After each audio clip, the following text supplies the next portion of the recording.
The city is burning.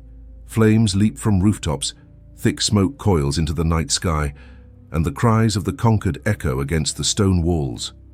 Mothers clutch children as they are dragged into the streets. Soldiers in heavy fur and iron helmets push through the chaos, torches in one hand, blades in the other. What remains of a proud civilization is reduced to ash and terror. At the center of it all stands a man whose name would one day reshape the map of the world. Temujin, the man history remembers as Genghis Khan. To most, his story is told in the language of empire. He is remembered as the unifier of tribes, the conqueror of nations, the lawgiver who built an empire stretching from the Pacific Ocean to the heart of Europe. His name has been painted in both glory and fear, a man who toppled kingdoms and commanded armies greater than the world had ever seen. But here, in the smoke and fire, a different truth emerges. Because Genghis Khan's power was not measured only in armies, not only in the walls he tore down or the crowns he shattered. His power was also measured in bodies claimed, women taken, and the silence of those who could not resist. For every city that burned, for every king who fell, there were women whose lives became currency in his empire.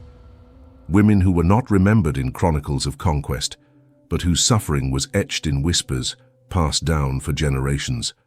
The chronicles we do have, written by those who dared to preserve fragments of the past, hint at a darkness far more intimate than the clash of swords. They speak of practices so horrific that even hardened warriors trembled at the thought. Of humiliation, ritual, and domination not confined to the battlefield, but carried into the private chambers of the Khan. You think you know Genghis Khan. You've heard the legends, the horsemen thundering across the steppe, the siege engines breaking stone walls, the empire so vast it shaped the bloodlines of nations. But beneath the banners of conquest lies another story. A story whispered in shadows, recorded only in fragments, too grotesque for many to believe. Tonight we pull those fragments together, not to glorify them, but to reveal what history tried to bury. These are the 7 most horrific practices of Genghis Khan, acts so disturbing that they left scars not just on bodies but on entire civilizations, practices that transformed sex into a weapon of war, intimacy into humiliation, family into a battlefield. And be warned, what you are about to hear will change the way you see the Mongol Empire forever. Because these are not the tales of battlefields and cavalry charges, they are tales of captivity, fear, and domination, where women became spoils, where marriages were turned into shackles, where bloodlines were carved not by love but by force. And it escalates, each practice more unsettling than the last, each act a reminder of how unchecked power can twist the most sacred parts of human life into instruments of control. And the final one, the last practice we uncover tonight, may be the most disturbing you have ever heard from medieval history. A story so grotesque that even hardened chroniclers hesitated to write it, as though putting it on parchment might stain the page itself. This is not just history, this is the history scar. When the Mongol cavalry swept across the steppe, they did not come merely as soldiers. They came as a storm, erasing borders, shattering kingdoms, and leaving behind more than ruined walls. For those who survived, the terror of the Mongols was not only death, but what came after. For the Mongols, women were not spared. They were part of the spoils, taken as surely as livestock, silver, and land. A conquered city meant its women were claimed, parceled out as trophies to soldiers and commanders, or carried away to be absorbed into the Khan's expanding dominion. This was not random cruelty, it was policy. The body of every captive became part of the machinery of conquest. To understand this practice, we must return to the early campaigns. In 1218, when Genghis Khan turned his gaze on the Khwarezmian Empire, the destruction was swift. Cities like Bukhara and Samarkand fell in flames, and with them fell the dignity of thousands of women. Chronicles from the region tell of entire populations being enslaved. Women marched alongside men in chains, then divided according to rank once the slaughter ended. For Mongol warriors, these women were rewards for loyalty and courage. For the Khan, they were tools, instruments to break resistance and demonstrate that no household, no lineage, no family was beyond his reach. And so the terror spread not just in battle, but in memory. Word of what awaited women traveled faster than the horsemen themselves. When news of Samarkand's fall reached other cities, defenders already knew what fate would follow if they resisted.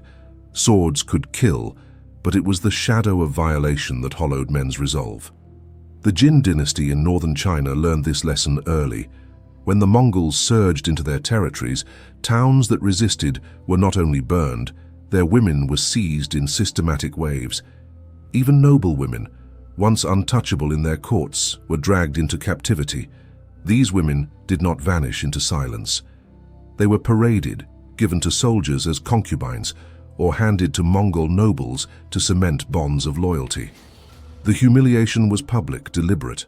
By turning women into spoils, Genghis Khan proved that victory meant more than the death of enemies. It meant the absorption of their bloodlines into his. It is here we see the psychological precision of Mongol warfare. Unlike raiders who plundered and fled, the Mongols institutionalized sexual domination as part of their empire. Each conquest fed directly into their system of rewards.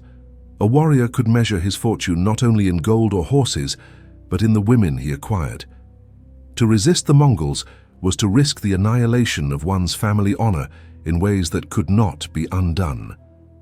Imagine the sight: a city in ruin, its men lying silent in the streets, its temples reduced to rubble. Women gathered in squares, their cries drowned by the commands of soldiers. Lines drawn, names called, hands pointing as though the conquered were no longer people, but objects to be sorted. To lose a city was to lose its women, body, dignity, and lineage taken in an instant. This was not chaos, it was theater. By orchestrating such scenes, the Mongols carved terror into memory. Resistance did not only mean death, it meant that wives would be carried away, daughters paraded as prizes, and mothers forced to watch as the blood of their families mixed with that of their conquerors. Some sources describe how captives were marched back to the steppe, where they vanished into the swelling camps of the Mongol host. There, they were absorbed into the tents of soldiers and nobles alike. Some became secondary wives, others concubines, others still traded like currency among allies. And at the top of this hierarchy stood Genghis Khan, whose household alone swelled with women taken from across Asia. The terror of this practice reshaped entire regions. Cities that might have resisted surrendered without a fight, their leaders knowing what awaited if they defied the Khan. Fathers, aware of the fate of their daughters, sometimes opened their gates in desperation, hoping to preserve their lives, even if not their honor. The Mongols understood this psychology. They wielded it as ruthlessly as any sword. In the steppe tradition, victory had always carried with it the right to claim the conquered. But Genghis Khan elevated this tradition into empire-wide strategy. He knew that to subdue nations, he did not need only to break their walls, he needed to break their families. And nothing shattered the spirit of resistance more effectively than watching the women of a household dragged away in silence, leaving scars that could never heal. Consider the paradox. The Mongols built their empire on law, order, and loyalty among themselves. Yet, for those they conquered, that same empire was marked by desecration, where women were not protected but weaponized. In one hand, the Khan offered justice for his own people. In the other, he dealt out humiliation as a tool to crush others into submission. This was war not simply waged with arrows and steel, but with the very lives of the conquered. For the Mongols, women were both symbols and instruments. Their captivity told the world that the Khan's power extended into the most private corners of existence, and so each conquest multiplied the scars. The Khwarezmian towns reduced to ash, the Jin dynasty's noblewomen paraded, the stories carried back by survivors who whispered warnings into the ears of neighboring cities. All understood the same truth. In the wake of Mongol conquest, no woman was safe, no family sacred, no lineage untouchable. And this, perhaps, was Genghis Khan's most chilling achievement. He weaponized not only the sword but the womb. His empire grew not only through battlefields, but through the bodies of those who could not resist. The Mongols did not merely conquer land, they conquered futures. The spoils of conquest did not vanish when the fires of a city died down. For Genghis Khan, they followed him back to his camp, where they were reshaped into something even more enduring, his harem. It is said that no man in history amassed a household of women as vast and varied as the great Khan. Wives taken from noble families, concubines seized in war, daughters of allies offered as tokens of loyalty, and captives gathered from every corner of his empire. His camp, already a city of tents and banners, became a world of women drawn from across Asia, bound together not by choice, but by the Khan's command. At the center of this harem stood one woman, Burta. She was his first wife, chosen before conquest had lifted him to power. Burta was the daughter of the Ongirat clan, a marriage alliance secured during Temujin's rise. She bore him sons who would inherit the empire, and her position as chief consort gave her influence unmatched by any other woman in his life. Yet even Burta, revered though she was, could not shield herself from the reality of what her husband built around her. Because Burta was one among thousands, for every whisper of her voice in the court, there were hundreds more voices drowned in silence. Women who had once been princesses in China, noble women in Persia, daughters of Khans from rival tribes, all reduced to roles within Genghis Khan's private empire. The harem was not simply indulgence, it was a living map of conquest. Each woman represented a tribe subdued, a dynasty humiliated, a family forced to bow. By filling his household with the daughters and wives of enemies, Genghis Khan reminded the world that no rank, no bloodline, no throne was beyond his reach. But it was more than trophies. The harem became a political weapon. Each woman in his orbit could be used to cement alliances or to shatter them. A captured noblewoman might be offered to a trusted general as a reward, binding his loyalty with the flesh of conquest. Another might be paraded as a consort, her presence a daily reminder that her people now lived under Mongol rule. Still others were kept hidden, their very disappearance from the world a symbol of their family's defeat. And so intimacy was twisted into hierarchy. The Khan's touch was not affection, but ownership. His gaze was not love, but dominance. Within the harem, women were organized not by desire, but by politics. Chief wives were given precedence, concubines arranged according to rank, and attendants drawn from conquered households, tasked with serving the chosen few. Every gesture was ordered, every moment choreographed to reinforce the Khan's supremacy. Travelers and chroniclers who brushed against the edges of this world describe its scale with awe. Some claim that Genghis Khan fathered hundreds of children, so many that his bloodline spread like wildfire across continents. Modern genetic studies suggest that his Y chromosome still lingers in millions of men alive today. Whether the numbers are exaggerated or not, they point to the same truth. His harem was not only for pleasure, it was for legacy. But legacy built on coercion is also legacy built on silence. Each child born into that household carried with them not only the blood of empire, but also the memory of a mother who had no choice. Each new son or daughter was a mark of conquest, a symbol of how intimacy had been transformed into another battlefield. And yet, for all its scale, the harem was also a prison. Women lived under constant surveillance, their lives restricted to chambers and tents, their futures dictated by the Khan's will. For some, the best fate was to be favored, to rise to the status of consort and perhaps wield influence through their children. For others, obscurity and neglect were their daily reality, their names forgotten as quickly as the cities they had come from. Imagine the weight of silence in such a place, a young woman once courted as royalty, now a shadow among hundreds, a mother who bore a son destined to be a general, yet never recognized beyond the walls of the harem, a daughter who had watched her city burn, now forced to live in gilded captivity. Each life folded into the Khan's household, each memory swallowed by the enormity of his power. The very existence of this harem sent ripples of fear across the known world. To rulers, the threat was not only military defeat, but the knowledge that their daughters could be carried away into this vast living monument of submission. To men, it meant that honor could be stripped not by the sword, but by the abduction of their families. To women, it was a reminder that conquest did not end when the battlefield fell silent. And perhaps this is why Genghis Khan's harem has haunted history, because it reveals the other side of empire, not the maps redrawn, not the armies in motion, but the lives consumed. Each woman within it was a reminder that his dominion extended beyond fortresses and fields into the most private sanctuaries of human life. This is the true face of his legacy, not just the empire carved in stone, but the empire carved in flesh. Not only the laws he left behind, but the silenced voices of those who could not escape his shadow. For Genghis Khan, conquest was not finished when the walls of a city crumbled or its rulers lay dead. Victory was incomplete until it reached into the very fabric of family life, until it hollowed out honor from the inside. And one of the sharpest tools he wielded was marriage. But these were not marriages born of love or even of alliance. They were ceremonies stripped of intimacy, staged instead as performances of humiliation. Daughters of defeated nobles, wives of fallen rulers, sisters of men who once commanded armies, all were seized, adorned in borrowed silks, and presented not as brides but as trophies.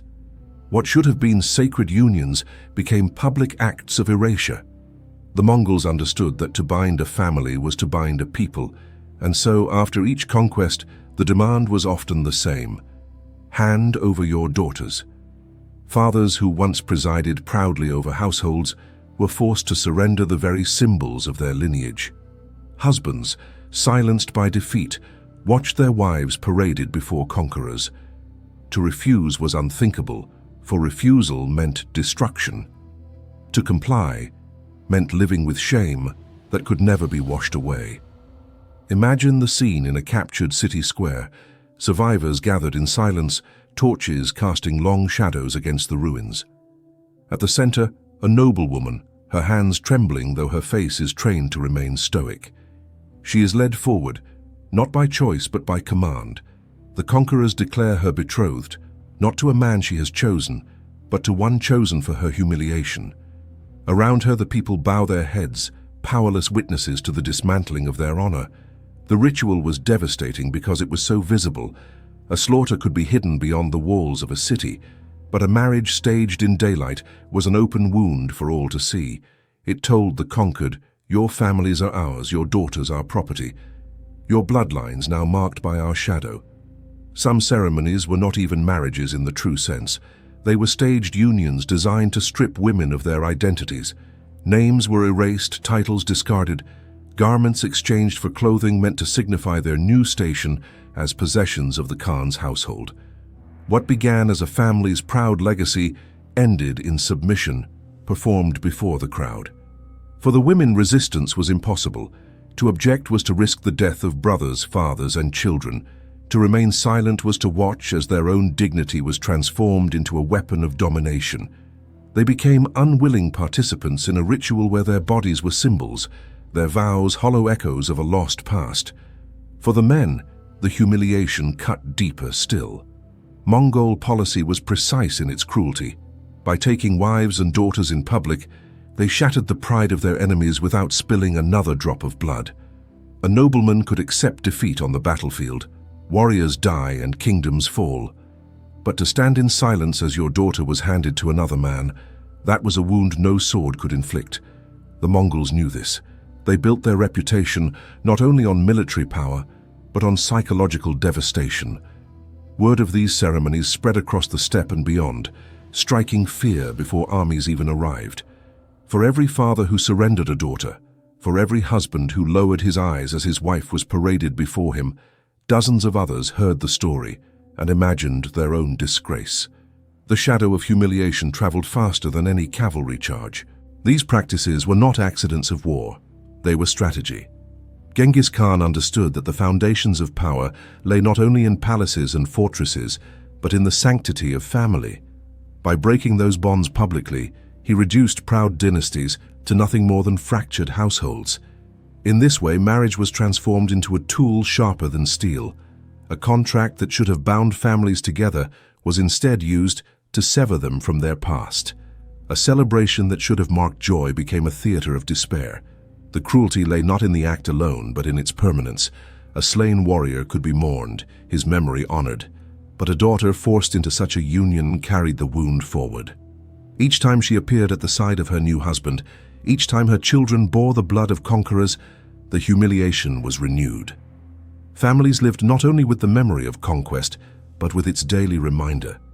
This was domination at its most intimate level, not armies against armies, not swords against shields, but conqueror against household, conqueror against identity.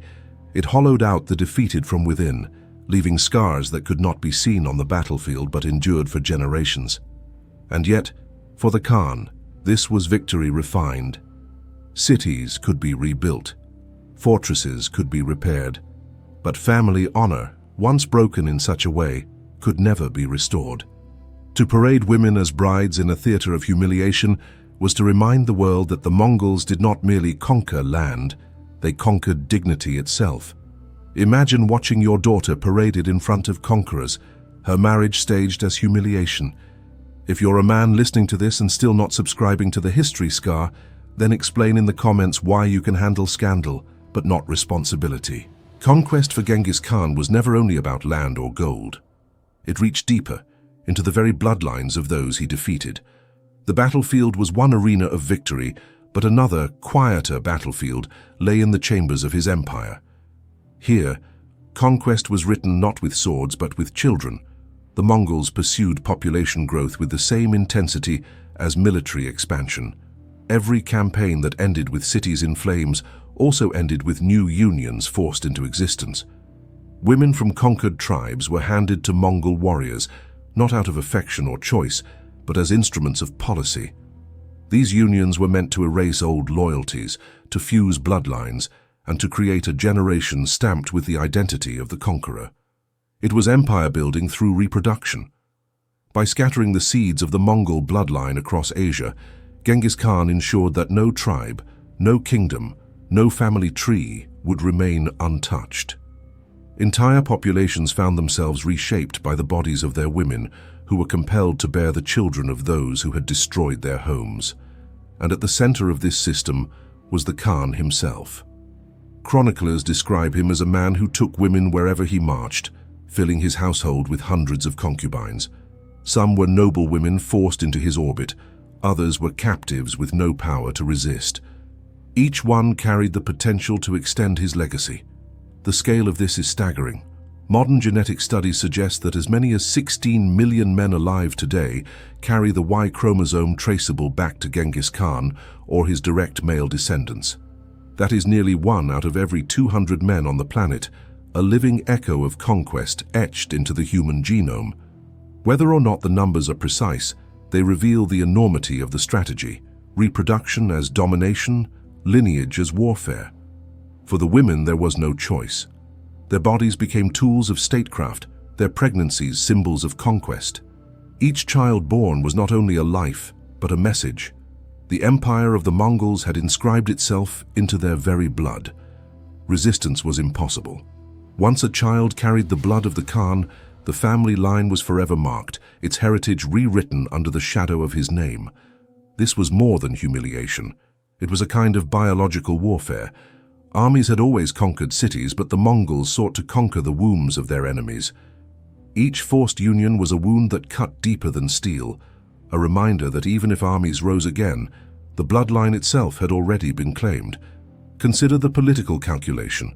A noblewoman of a defeated dynasty, once the pride of her family, now carried the child of her conqueror. What rebellion could her brothers mount when their sister's offspring was bound to the Khan? What vengeance could her father seek when the grandchild in his arms bore Mongol blood? In this way, conquest extended far beyond the battlefield. It reached into the private chambers, silencing resistance with the weight of lineage. The empire expanded not only on maps, but in cradles. In the tents of soldiers, in the homes of nobles forced into submission, children were born who embodied both the conquered and the conqueror. Each new generation blurred the lines of identity. Tribes once hostile to the Mongols found themselves bound by blood ties they could not sever. A warrior might fight against the empire, but discover that his nephew or cousin carried the Khan's blood. Such connections weakened unity, splintered resistance, and ensured that the Mongol presence could not easily be uprooted. Genghis Khan's obsession with legacy fueled this design. To him, power was not enough if it ended with his death. True domination meant leaving behind a lineage so vast, so entwined with the world, that no future could escape it. The stories say he fathered dozens, even hundreds of children. Whether true or exaggerated, the myth itself reveals how deeply his image became tied to the idea of endless offspring, as though each child was another conquest etched into time. For the women, however, these births were scars. To carry a child born of compulsion was to live with a daily reminder of violation. To raise that child was to watch the conqueror's face reflected in the eyes of one's own flesh. For some, there may have been survival in acceptance, even small measures of power in their proximity to the Khan's household. But for many, it was an endless echo of conquest that did not end when the swords were sheathed. This practice reveals the terrifying genius of the Mongol system. They did not simply conquer to destroy, they conquered to absorb. By forcing reproduction, they guaranteed that the Mongols would live on in the blood of every people they subdued. The empire was not only carved into the earth, but woven into humanity itself. Imagine the legacy of this policy. A child born in Samarkand, another in Kaifeng, another in the steppes of Russia, all carrying the same paternal line. A network of descendants spreading wider than armies could march, binding the world to a single bloodline. It was domination made flesh, a power that no fortress could block, no army could repel. And this, perhaps, is why Genghis Khan's shadow remains so vast even today. It is not only his empire that lingers in memory, but the lives carried forward in silence, the countless descendants who walk the world unaware of the circumstances that forged their line. His conquest did not end with his death. It continued in every child forced into existence under his will. Terror is most effective when it travels faster than the army itself. Genghis Khan understood this, and so did his generals. The Mongols did not rely only on the destruction of walls or the slaughter of men to break resistance. They weaponized fear in ways so grotesque that cities often surrendered before the first arrow flew. At the heart of this fear was sexual violence, transformed from a crime into a calculated strategy of war. Persian chroniclers like Juwayni and later Rashid al-Din, along with Chinese records from the Jin and Song dynasties, describe the same haunting scenes. After a city fell, Mongol soldiers seized women in public squares, not hidden in shadows, but in the open, where survivors were forced to watch. The message was clear. This is what happens when you resist. It was a theater of dominance staged not for desire, but for impact.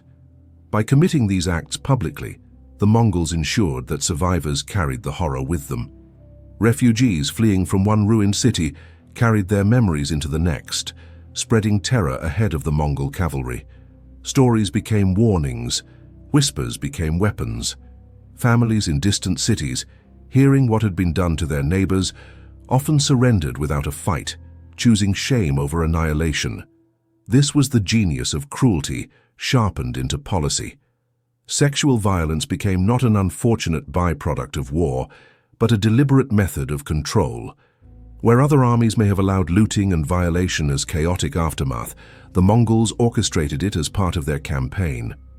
To them, humiliation was as valuable as slaughter, because humiliation could linger long after bodies were buried.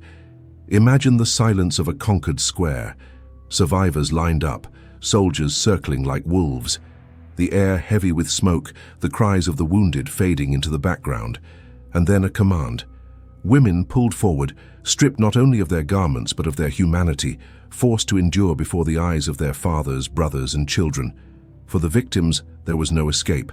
For the onlookers, the spectacle was a scar carved into memory. This was psychological warfare refined to its sharpest edge. A sword could kill a man, but this act killed the will of a people. Entire communities fractured under its weight. Men who had sworn to defend their homes found themselves paralyzed, broken not by arrows, but by shame. Women who survived carried with them the unbearable burden of being turned into symbols of conquest. Persian accounts are unflinching in their descriptions. Chroniclers tell us that when Nishapur fell in 1221, the massacre was accompanied by systematic violation, carried out to humiliate survivors as much as to satisfy the soldiers. Chinese records from Kaifeng and Zhongdu echo the same horrors, noting that noblewomen and commoners alike were forced into submission, their suffering broadcast as living proof of Mongol supremacy. These stories were not confined to parchment. They spread as oral testimony, repeated by survivors who escaped the slaughter. Across villages and markets, along caravan routes and refugee paths, tales of Mongol brutality became folklore of fear. The effect was devastating. By the time Mongol banners appeared on the horizon, many cities no longer thought of defense. They thought of their wives and daughters, and the memory of what they had heard was often enough to open their gates. What makes this practice most chilling is its precision. It was not random indulgence, it was deliberate choreography. The soldiers knew the effect their actions would have, and the commanders understood the ripple of terror it would unleash. Rape became ritual, not in the sense of ceremony, but in its repetition as an expected stage of conquest. It was as much a part of the campaign as the cavalry charge or the siege engine. To the Mongols, this was power demonstrated in its rawest form. By degrading women in front of their families, they reduced entire populations to silence. By stripping mothers and daughters of dignity, they reminded men that their swords meant nothing against the will of the Khan. By turning intimacy into a weapon, they proved that no private sanctuary was beyond reach. And the impact did not end with the victims. For those forced to watch, the memory was often worse than death. Fathers lived with the knowledge that they could not protect their families. Sons carried the image of their mothers or sisters suffering for the rest of their lives. Communities were broken, not only in body, but in spirit, hollowed out by the weight of humiliation. This was conquest made psychological. Cities did not fall only to arrows and fire. They fell to dread, to the whispered certainty that resistance meant degradation. In this way, the Mongols conquered twice, once with their armies, and again with the stories that followed them. And it worked. Chroniclers tell us that entire fortresses surrendered at the mere rumor of Mongol arrival. Families destroyed their own wealth, even killed their daughters rather than let them fall into enemy hands. Such was the fear that the policy produced, terror so complete that it drove people to destroy themselves before the Mongols could. The paradox of Genghis Khan's rule is that he also built laws, the yasa, that bound his people with discipline and order. Within the Mongol ranks, theft and rape were punished harshly when committed against allies or their own. But against the conquered, the rules shifted. What was forbidden inside the circle of loyalty was encouraged outside it. This distinction revealed the true purpose. It was not chaos, but a weapon wielded with precision. This is the scar that lingers. Not just the deaths of millions, but the memory of how lives were desecrated as strategy. It is why Genghis Khan's name still carries dread centuries later. His empire was built not only with arrows, but with acts that scarred bodies and memories alike, leaving behind a legacy of fear that no map can capture. Public violation used as policy, women broken to terrify entire cities. You're hearing the darkest scandal of medieval war. If you don't subscribe, then write in the comments why you think it's fine to feed on scandal without giving back to the channel that dares to tell it. Every culture has its sanctuaries, places and people believed to be untouchable, protected not by walls or swords, but by the weight of faith. In Tibet, priestesses guarded monasteries. In Persia, noblewomen carried titles tied to ancient traditions. In China, virgins were dedicated to the service of temples. These women were more than individuals, they were symbols, living embodiments of the divine. To violate them was to strike at the heart of a people's soul. The Mongols understood this, and they used it with ruthless precision. For Genghis Khan and his commanders, no sanctuary was sacred, no god immune. When they seized a city, they did not stop at its walls or its treasure. They went further, reaching into the temples, monasteries, and palaces, dragging out the women who represented purity itself. What followed was not hidden in shadow. It was staged, deliberate, and blasphemous. Chroniclers from Persia, wrote of noblewomen tied to Zoroastrian families taken as prizes, their dignity stripped before the same fire altars once believed to be eternal. Chinese records describe temple virgins seized by Mongol officers, their vows shattered in moments of humiliation. Tibetan accounts whisper of priestesses violated in monasteries, their cries echoing against the walls meant to amplify prayers. Each story carried the same truth. The Mongols did not simply desecrate women, they desecrated the gods those women represented. The shock of these acts rippled far beyond the victims. Families were broken, but so too were faiths. To watch a daughter who had been consecrated to divine service dragged from the altar was to watch the heavens themselves mocked. To hear that a virgin dedicated to the temple had been defiled was to feel that the gods had been overthrown. In one act, the Mongols could dismantle family honor, civic pride, and religious faith alike. This was not indulgence, it was conquest carried into the spiritual realm. By targeting women who embodied sacred roles, the Mongols sent a message louder than any trumpet. Your gods cannot protect you. Your rituals mean nothing. Your sanctuaries will fall as easily as your walls. Imagine the horror in a city where this occurred. Citizens gathering in hushed crowds, watching their most revered figures led away. The silence of priests too frightened to intervene. Fathers clutching their heads in despair, knowing that centuries of tradition had been undone in a single night. Mothers sobbing as the symbols of purity were dragged into darkness. And over it all, the laughter or indifference of the conquerors, as if to say, not even the divine can resist us. For the Mongols, this had a dual effect. Practically, it eliminated the social cohesion that religion offered. Spiritually, it demonstrated that their power was absolute. People who once found strength in their gods now trembled in the knowledge that even sacred women could be taken. Faith, which had carried civilizations through centuries of struggle, was shattered with the humiliation of a single body. Persian chroniclers struggled to describe this desecration, their words heavy with grief and outrage. Chinese accounts often recorded it in whispers, hinting rather than stating, as though even putting it into writing risked corrupting the page.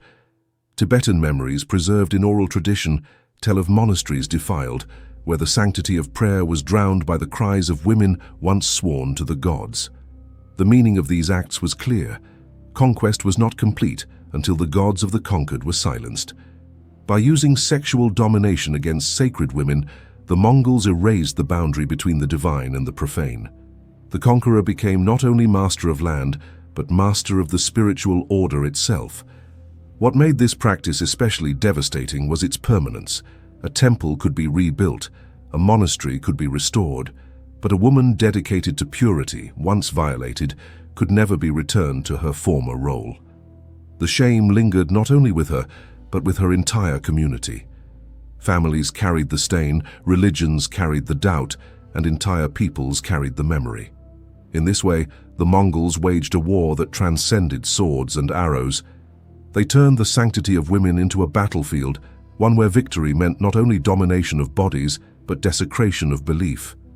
No act more clearly demonstrated their philosophy, that nothing was beyond their reach, not kings, not cities, not even the gods themselves. And the scars endured. Long after the empire fractured, these stories survived. They were told by priests who remembered the silenced prayers, by families who whispered of daughters never returned, by chroniclers who struggled to find words strong enough for blasphemy. These stories explain why Mongol conquest was remembered not only as a physical destruction, but as a spiritual calamity, a shadow cast over the soul of civilizations. For Genghis Khan, victory was never complete unless it reached into the future. Conquered lands could be rebuilt, cities could rise from ashes, but lineage was eternal. His greatest obsession was not only to dominate his world, but to ensure that his blood flowed through the generations of those he had subdued. The empire he carved stretched from the shores of the Pacific to the edges of Europe. But beneath the banners of conquest ran another campaign, one that was quieter, slower, and far more insidious. It was the campaign to seed his bloodline into the families of the conquered, to make his descendants as unavoidable as the Mongol name itself. Chroniclers tell us that Genghis Khan's household overflowed with women, drawn from every land he subdued. Each conquest added not only territory, but potential mothers to expand his lineage. He fathered sons who would inherit kingdoms and daughters who became instruments of political marriage. But beyond these official unions, there was a relentless stream of forced pregnancies, each one binding the legacy of the Mongols deeper into the fabric of conquered societies. His obsession did not end with him. The sons and grandsons of Genghis Khan carried this practice forward, repeating it on every frontier. As the empire expanded under Ogedai, Mongol, and Kublai, the policy of forced unions spread with it. Noble women from Persia, princesses from China, daughters of Russian princes, all found themselves drawn into the same web of lineage. The pattern was unmistakable. Where Mongol banners rose, the bloodline of the Khan followed. Entire dynasties were built upon this practice. Kingdoms that once boasted their own noble families were gradually entwined with Mongol descendants. A ruler might claim the throne not because of ancient tradition, but because his mother had been taken into the Khan's household. Legitimacy was rewritten, authority redrawn, all in the image of Genghis Khan's obsession. This was conquest, disguised as immortality. By forcing women to bear his children, Genghis Khan ensured that his name would never vanish. His descendants would inherit not only land, but blood, stretching across continents and centuries. In this way, he carved his legacy into human flesh, binding his will to the very bodies of those who had no power to resist. The trauma of this policy cannot be overstated. For every child born under compulsion, there was a mother who carried the memory of her violation. For every dynasty reshaped by Mongol blood, there were families shattered by the loss of autonomy. The empire was written not only in laws and battles, but in the silent suffering of generations. And yet, the paradox of history is that this obsession succeeded. Modern science confirms what chroniclers could only hint at. Genetic studies reveal that as many as 16 million men alive today carry a Y chromosome traceable to Genghis Khan or his immediate descendants. 1 out of every 200 men on the planet bears his mark, a staggering reminder that his conquest extended far beyond his lifetime. This is the ultimate legacy of his obsession. It was not only that he ruled an empire, but that he planted himself in the very genealogy of humanity. He turned lineage into a weapon, reproduction into conquest, and immortality into policy. His bloodline became a shadow that stretches across centuries, linking millions of lives back to a man whose empire was built on domination. But what does it mean to inherit such a legacy? For many, the answer is silence.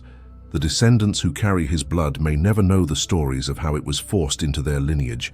They live unaware that their very existence is tied to moments of violence that reshaped the destiny of entire civilizations.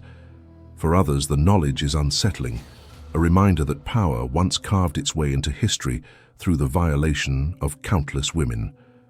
The Mongols themselves saw this legacy as proof of divine favor.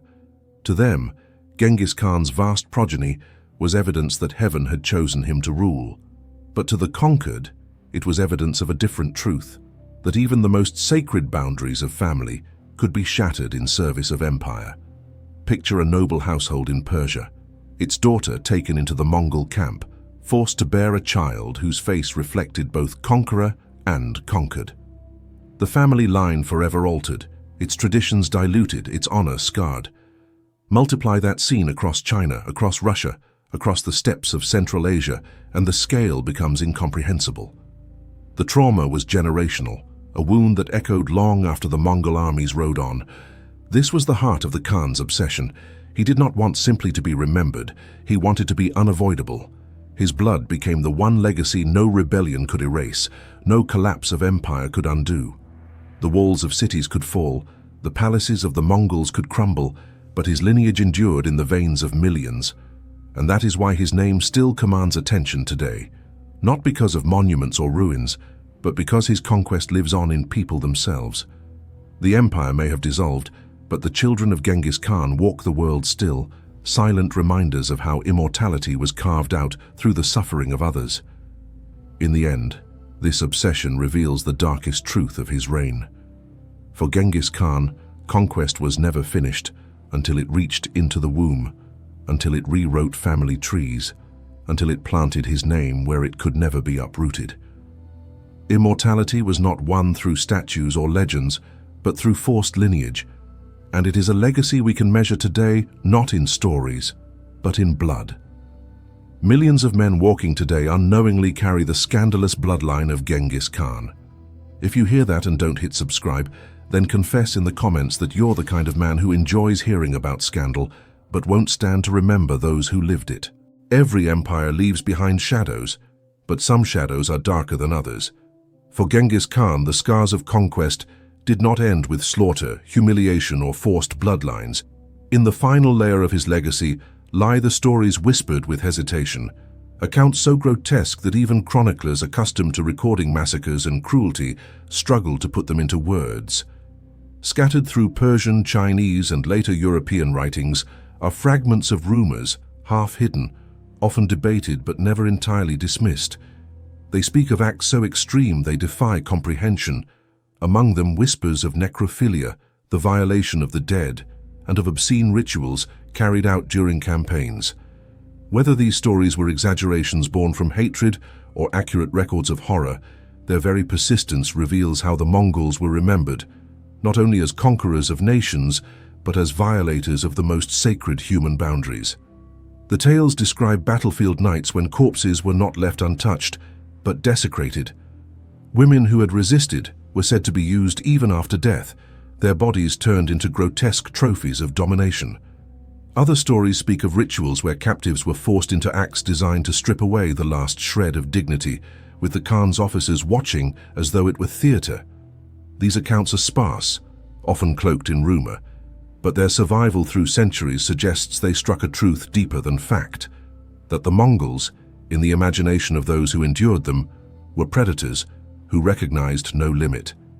Even if some details were embellished, the message was unmistakable.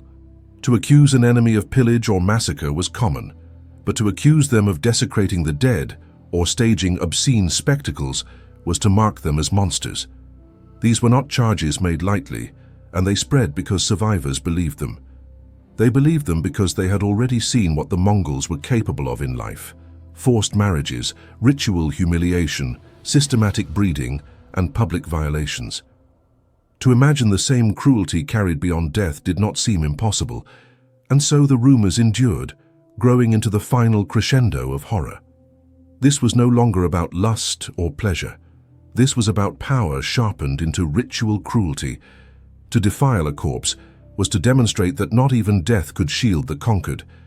To force captives into acts of degradation was to prove that no law, no custom, no sacred limit stood against the will of the Khan.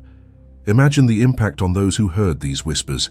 A father already broken by the sight of his daughter carried away could now believe that even in death she would not escape the reach of her captors. A priest watching his temple desecrated could fear that the gods themselves would be mocked by obscene acts carried out in their presence. A survivor stumbling into exile carried not only the memory of fire and sword, but the rumor of horrors too shameful to speak aloud. In this way, the Mongols conquered twice, once with steel and again with terror that reached beyond imagination. Historians wrestle with these stories. Were they exaggerations designed to demonize the enemy? Or were they fragments of truth, recorded in whispers because the acts themselves defied belief? Perhaps the answer lies in between. What matters is not whether every detail is factual, but that such tales could be believed at all. For an empire already steeped in humiliation and cruelty, these rumors fit the pattern. They reflect not merely what the Mongols did, but how they were remembered. As men who shattered every boundary, even the sanctity of the body after death. And yet the most chilling truth is that these whispers serve the same purpose as deliberate policy. They spread fear, paralyzing resistance before the Mongols even arrived. If the living could be broken, if the dead could be desecrated, then nothing was safe. Not body, not soul, not memory. This was domination carried to its ultimate extreme. The climax of Genghis Khan's life mirrored this darkness, For years he had seemed untouchable, a man favored by heaven itself, but power so absolute breeds enemies in silence. In 1227, during his final campaign, he died suddenly. The exact cause remains uncertain. Some say a fall from his horse, others whisper assassination. His death, however, did not erase the horrors he left behind. His sons and grandsons carried on his policies, and the scars he carved into humanity echoed for centuries. The trauma lived on in the children born of forced unions, in the families humiliated before their communities, in the religions mocked and desecrated, and in the rumors of rituals too foul to describe. His empire fractured, but his legacy endured, a legacy of conquest, written not only in maps, but in bloodlines, in memory, and in fear. Unchecked power had turned sex into a weapon, religion into theater, and family into tools. It had blurred the line between soldier and predator, between conqueror and monster, and this is why, centuries later, the name of Genghis Khan still carries a shudder, not only because of the armies he commanded, but because of the boundaries he erased. When we speak of the Khan today, we speak of a man who shaped history through cruelty, sharpened into ritual.